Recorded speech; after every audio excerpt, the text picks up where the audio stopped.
Florida. HR, I got to get the number right. The number is new now, 2303. And we'll talk more about what this is in a minute, right? But our effort is to make climate change a bridge issue. As you know, by intention, climate change, just like wearing a mask and getting a vaccine, climate change was made political. Right? It became a political club. It became a divider. Citizens Climate Lobby is all about, right, building a bridge. That is, bridging parties, bringing parties together.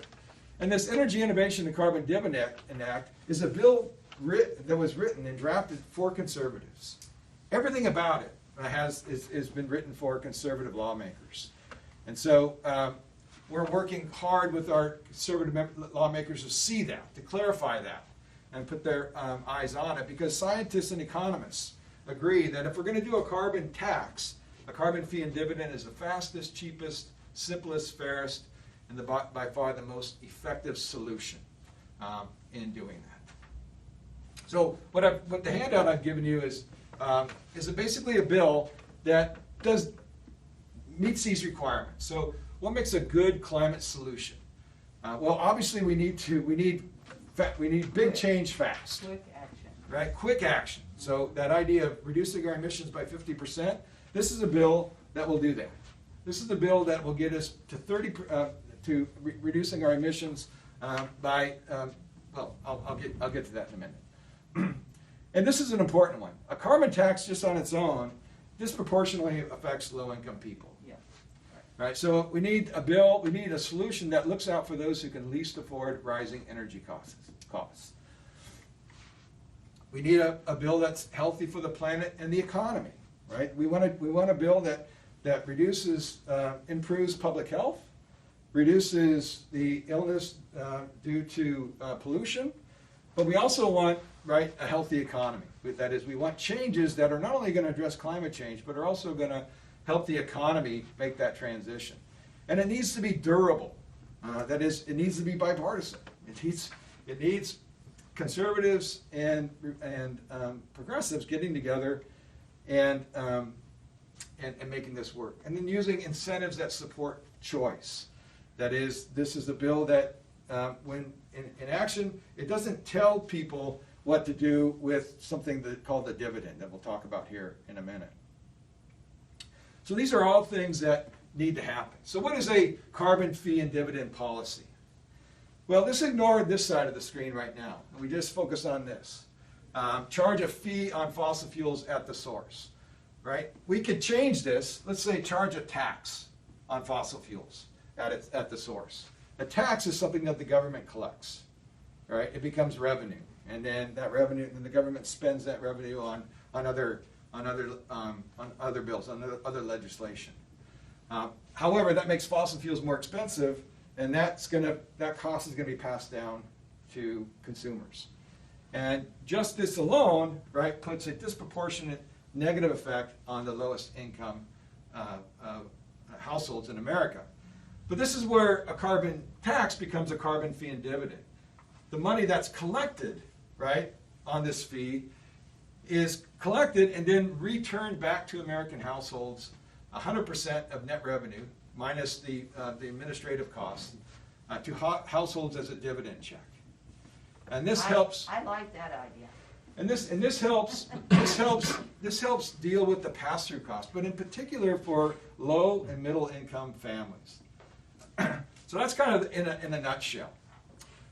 And so that's what the Energy Innovation and Carbon Dividend Act does.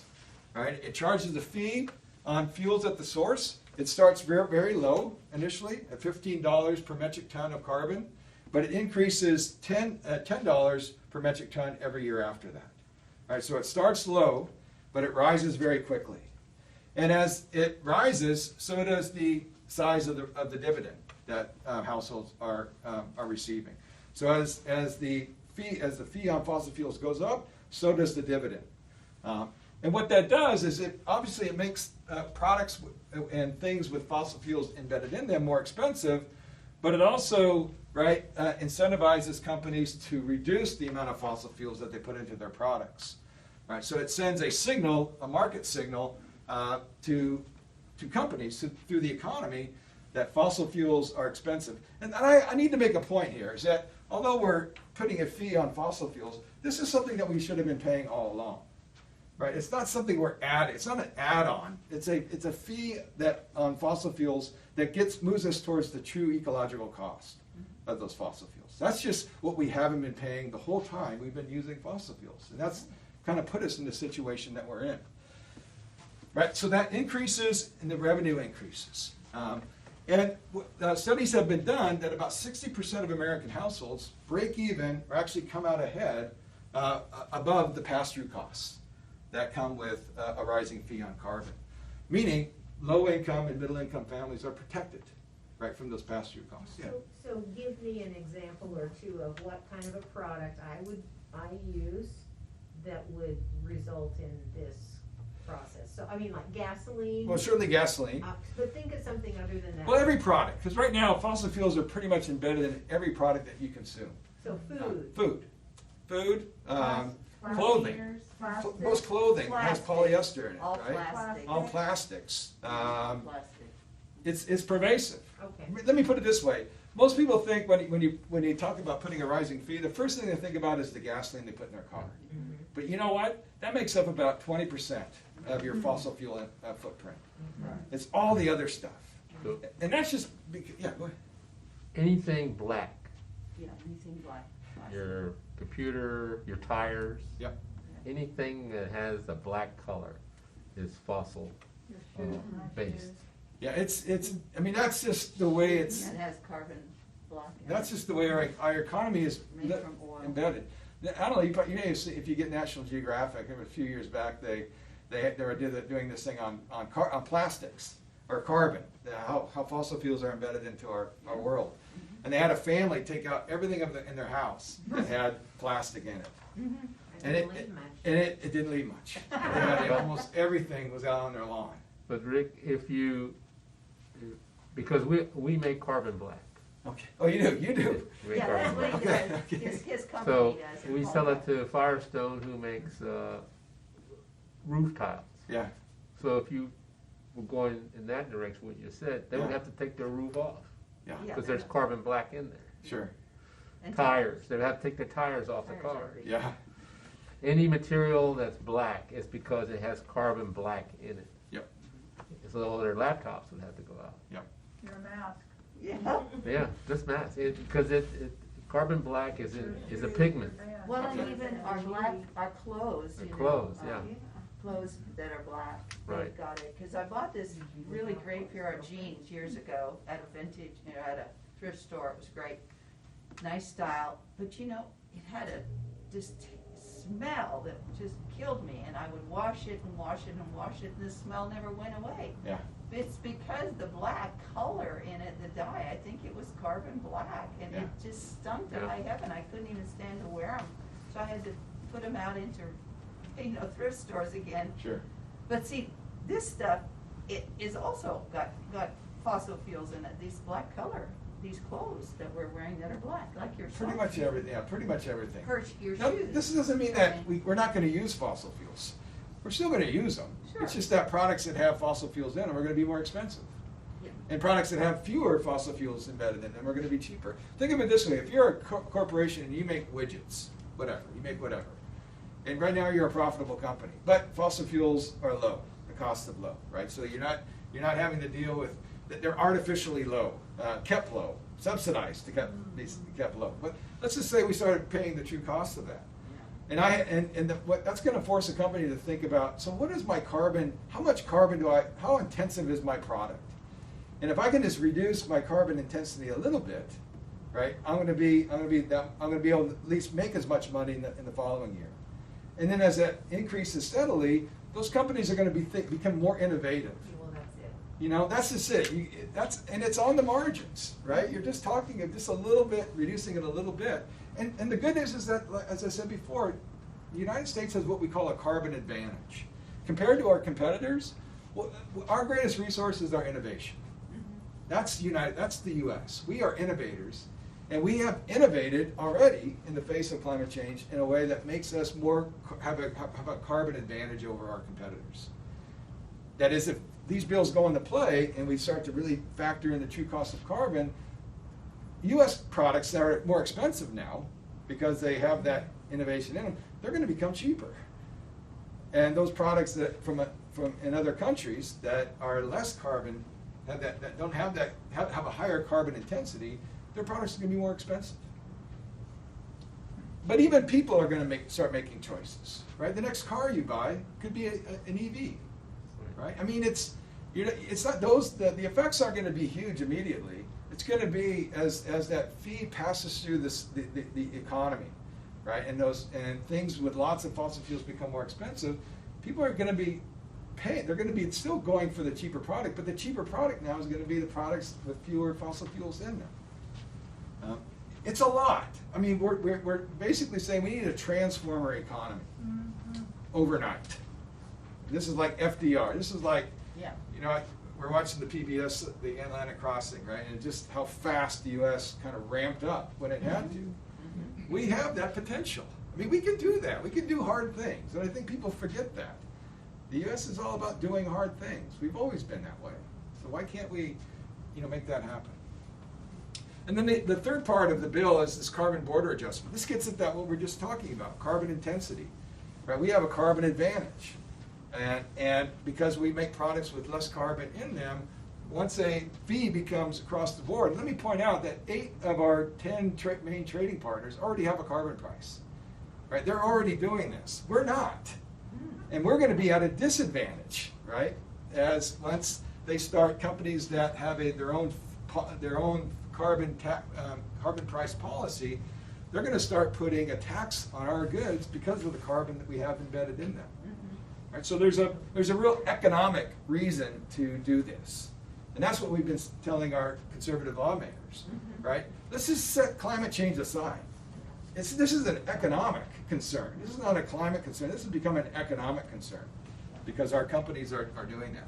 And there are lots of benefits with this bill. Obviously, we can get to net zero by 2050. So I mentioned it meets that goal that the IPCC says we need to make. Obviously, it's going to make clean energy more competitive. I mean, clean energy is already competitive. Could you imagine if we put a fee on fossil fuels, the explosion of solar and wind that would occur across the country? It's happening already, but we can amplify that, and we need to. Save lives, right? Millions of people will be saved by a bill like this because we reduce pollution. The number of people that die from respiratory illness related to fossil fuel pollution, we're talking, it's one of the leading causes of death in the United States. And it puts money in your pocket. That is, and this is probably the most important part of it, right? Because this is what separates this from a carbon tax, right? The money that's collected is returned back to households to help them, right, adapt to this changing economy as we put more and more, put a larger and larger price on carbon. But in the next 5 years, right, if we can bend the curve by 30%, and as that fee continues to rise towards 2050, we can be to net zero by that time, right? Net zero, that is in terms of emissions. Jobs. This is a jobs bill, right? So this idea that a price on carbon or action on climate change hurts jobs, it's just baloney. And we've already seen that with renewables. That the renewable energy jobs are the fastest growing jobs throughout the country. And we need more of them. We don't have skilled people to do these. And there's efforts being made at the community college level to empower, that is, train these people to work on renewable energy. So there's lots of jobs to do that. And these are clean energy jobs that will be created in local communities. And let me point out that dividend that comes back to American households, that's going to be spent locally. Right? That is a stimulus. Every month, people are going to get a check based from the fossil fuels that have been consumed. They're going to get a check that's going to help them deal with the pass-through costs, but it's going to be spent locally as well. So think of that in terms of Winfield, right? How that would help Winfield. It's local economy. Can I ask a question about that? Yeah. Is it an equal amount to every? Yeah. So how it would work? So that's a great point. So the dividend would be equal. So whether I make $1 million or whether I make $20,000, I would get the same size of the dividend check. And it works that, every adult gets a full dividend, and then every child gets a half dividend, no matter how many children you have. Okay, so it is equitable. And obviously, the dividend is going to be more to somebody who makes $20,000 than somebody that makes, $1 million a year, right? We're not really concerned about people at the upper end. We're thinking about how can we help people manage? Because it's jolting. What we're asking the economy to do, this is a jolting change that has to happen over a short window of time. So without, right, the dividend, it would be impossible. A carbon tax doesn't work in that case because of the negative effects it can have. So what kind of dividend are you talking about? Yeah, I'll get to that here in a second. Here, I think maybe. I'll hold that point here in a second. Yeah. Saves lives. I mentioned just improvements in air quality. And then, over the next 50 years, 4.5 million lives could be saved just because of not only in terms of improvement of air quality, but water quality as well as all of the other pollutants that are associated with fossil fuels upon their combustion. So obviously, because it starts low, the fee initially would be the dividend would be very small.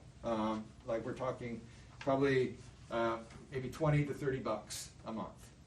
But if you play that out as the fee increases over time, a family of 4 in year 10 would get almost $3,000 a year. All right, so that was basically putting $3,000 in the pockets of people to help them deal with that pass-through cost. And people can spend this money any way they want. They can continue to live the life they were living prior to this bill being implemented. But obviously, the things that have lots of fossil fuels embedded in them are going to become more expensive.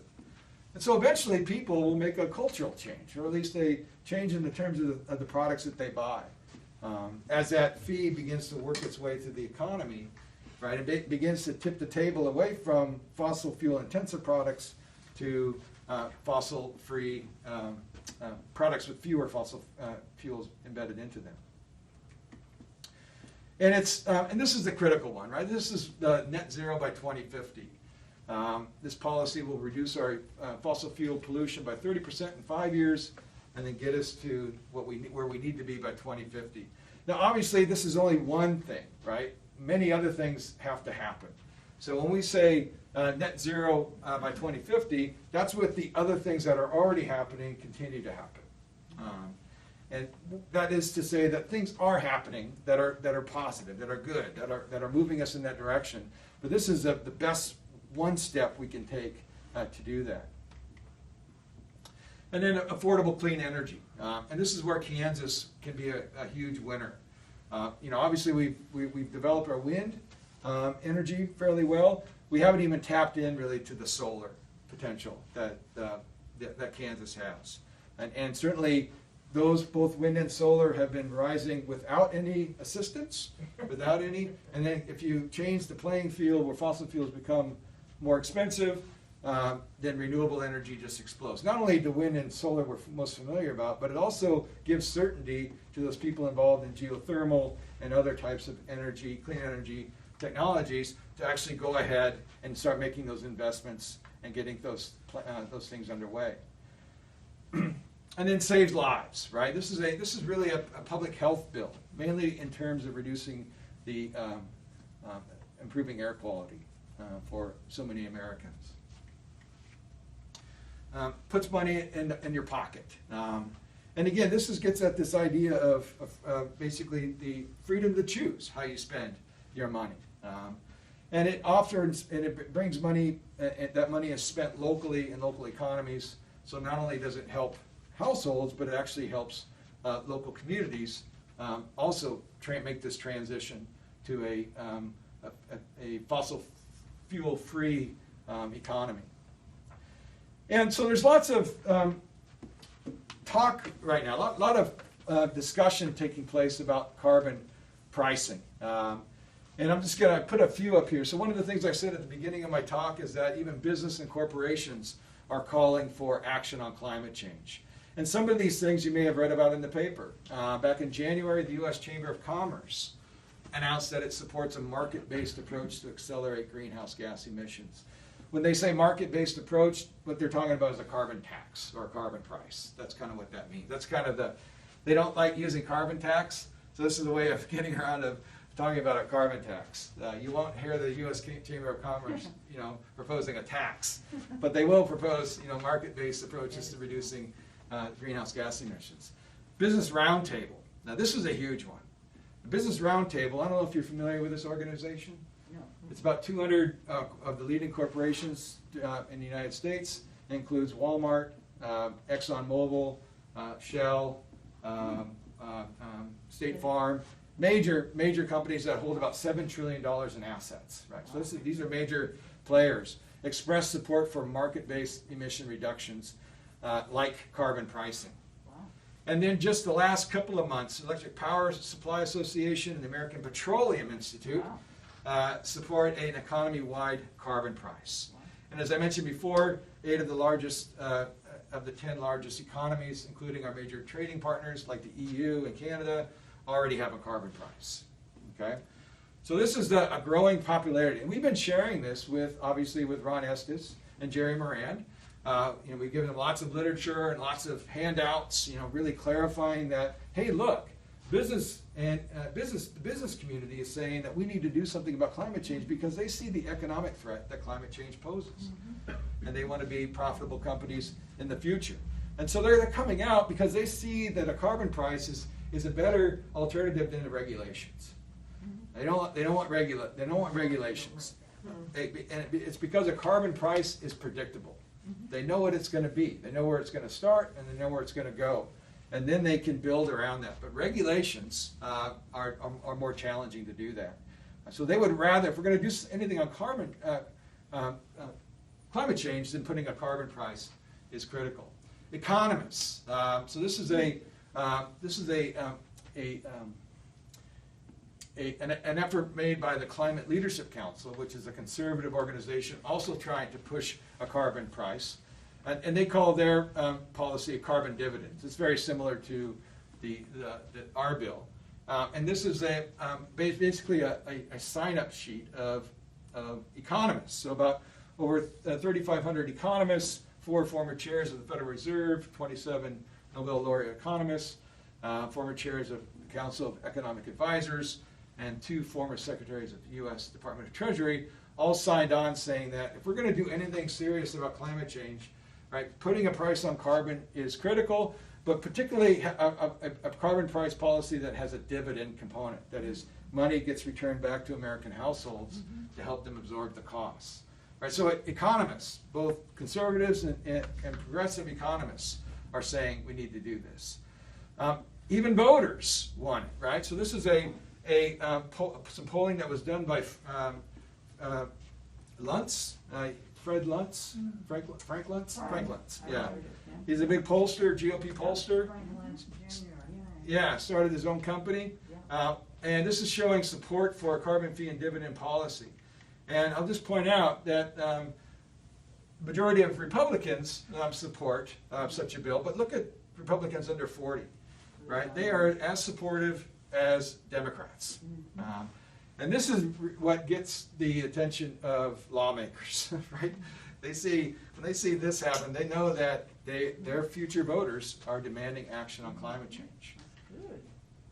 And then, as I alluded to, the European Union that has a carbon policy in place is going to, in January 2023, are going to start putting a carbon tariff on products. And that's gotten the conservative lawmakers' attention. And in addition to that, Canada is also thinking about doing it, as well as China is thinking about doing it. China has a carbon price policy. You wouldn't think so, but China is our competitor, right? It's our main competitor, and so we use language that tries to paint them into a corner. But in terms of climate change, China, they're still big emitters, but man, they're doing a lot on climate change, particularly on carbon pricing. So without its own carbon price policy, we would be at a trade disadvantage. Yeah, that will get their attention. Yeah, and it does, and that's the one that we spend most of our time talking with. That's the one that talks. Yeah. Mhm. So the question is, so what don't conservatives like? Right? This is a bill, the bill that we've been talking about. It's revenue neutral, non-regulatory, doesn't add to the debt, pays for itself, it's market-based, creates jobs, right? Supports a healthy workforce, localizing economic stimulus, avoids carbon trading adjustments, the tariffs, and it protects low and middle income households. So what's not to like? Exactly. Good. It was not What did- their idea. what did they It didn't was think not about their it? idea. What They do didn't they think about say it? when you say that? What is Well, that? you know what? They're poker face, right? I mean, politicians, even their aides, they don't reveal a lot. So even when you're showing all this stuff, it's hard to really gauge how they're processing it. But it's in the questions they ask. And they see climate change not as an ecological threat, but as an economic threat. It's Well, whatever it is. Whatever, yeah, Whatever works. And so if they want to talk about economy and climate change, there's a lot to talk about. I think we need to be talking about, the threat to natural ecosystems and, all life in general, but they don't want to talk about that. They want to talk about sort of dollars. The pocketbook. Um, China charging us, that would. Yeah, that really gets them. Yeah, so, our recent meetings, in our recent meetings with Jerry Moran, unfortunately, we didn't speak with the senator, nor did we speak with Ron Estes this time. We spoke with their aides, but that's typically the case. And we talked about climate solutions. I mentioned that Ron Estes, attended a conservative climate summit in Utah about 2 months ago. And he came back and we asked the aide, so what did he learn? And, he said, well, it was a young lady. She said, well, he learned that there's lots of different things that we can do. I said, that's great. Of course, there's many things we can do. What they're proposing aren't aggressive. There's things that we could do that aren't very aggressive.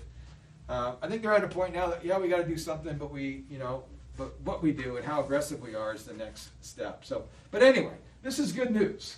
We're not talking about whether climate change is a problem. They're even saying it's a problem, and they're mainly in terms of agriculture, right? Their farmers are letting them know that this extreme weather cycle that we're in is not sustainable. Most farmers, the irony is that, farmers will, apparently the average farmer was a record year in 2020 in terms of profits. But 40% of their profits were government subsidies. Subsidies, right. Yeah, I mean, so is that really, was that really a profitable year? No. Okay, so it's, Well, they don't. yeah, I know. I mean, we don't point that out to them. I think they know it, but it's, and, we shared the business popularity of carbon price. That kind of gets their attention, but we discussed trade implications, talking about the EU. And we stressed that Kansas has a lot to gain with that climate action, but a lot to lose going forward. Yeah. But they acknowledge the reality of the problem, but they don't want it to hurt the economy. So that's still kind of a hang-up with them. That they feel that still bold action on climate change is going to hurt the economy, and they still think it's going to hurt jobs. So we're seeing a little bit of that with the DAPL pipeline, talking about the jobs associated with that. So they're still associating jobs in terms of energy with fossil fuels, but the reality is that most jobs in energy aren't in fossil fuels anymore. They're in renewables. So what can you do? So how can you help kind of move the needle? Well, as you may know, the Biden administration is all about climate. Climate's a top priority.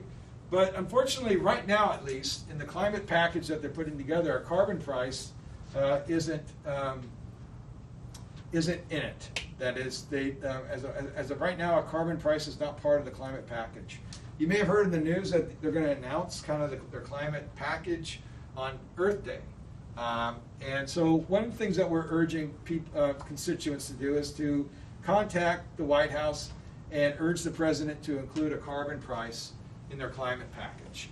I'm going to send this information to you. The CCL has an app that makes it really easy to write a letter to the president or make a phone call. I'll send that link to you, and you can pass it on. And then also contact Senator Moran and Congressman Estes to tell them to get to the table. So CCL is, so right now the Republicans just aren't talking at all with Democrats.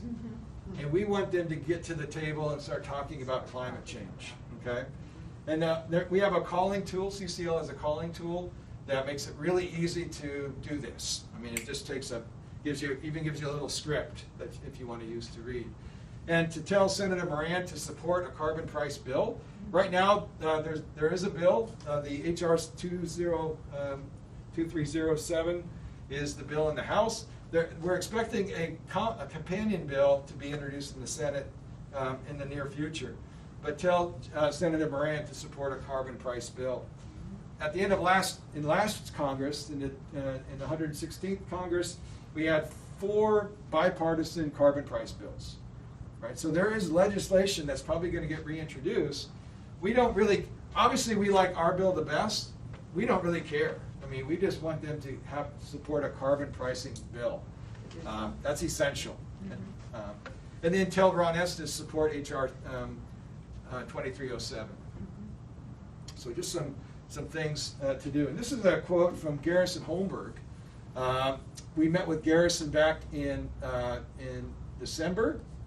He's an ag environmental aide for Senator Moran. And he said this, the 117th Congress will be an interesting time for climate legislation, and that we are beginning to see a shift on where Republicans stand on climate legislation. Wow, good. Right? That's, never heard that before. Yes. And we just met with, again, met with the Moran office and met with Judd Gardner, who's also another ag environmental aide, and he said the very same thing. They think that something's going to happen big on climate this year. So it's good news, right? There are some things happening, so let's make it happen.